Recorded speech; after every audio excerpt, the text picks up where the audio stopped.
அரியலூரில் நடைபெற்ற நிகழ்ச்சி ஒன்றில் நயினார் நாகேந்திரனை வருங்கால துணை முதலமைச்சரே என பாஜக மாவட்ட தலைவர் கூறிய நிலையில் உடனடியாக அவர் மறுப்பு தெரிவித்தார்.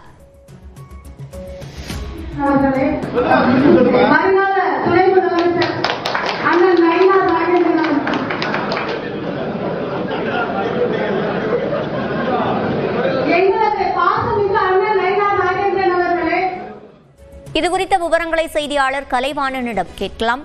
கலைவாணன், விவரங்கள்.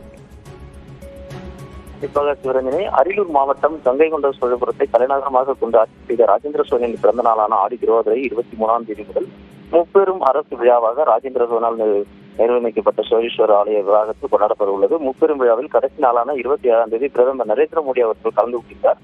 இதற்காக செய்யப்பட்டு உள்ள முன்னேற்பாடு பணிகள் மற்றும் பாஜக சார்பில் செய்ய வேண்டிய பணிகள் குறித்த ஆலோசனை கூட்டம் மாவட்ட தலைவர் ராஜேஷ் தலைமையில் நடைபெற்றது.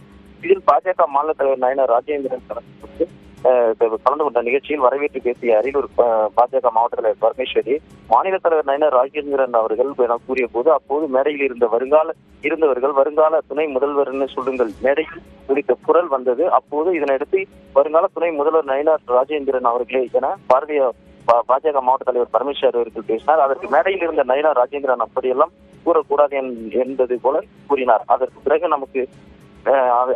மாவட்ட தலைவர் பாஜக மாவட்ட தலைவர் பரமேஸ்வர் வருக என வரவேற்று பேசினார்.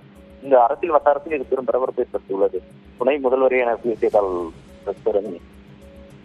விவரங்களை வழங்கியமைக்கு நன்றி கலைவாணன்.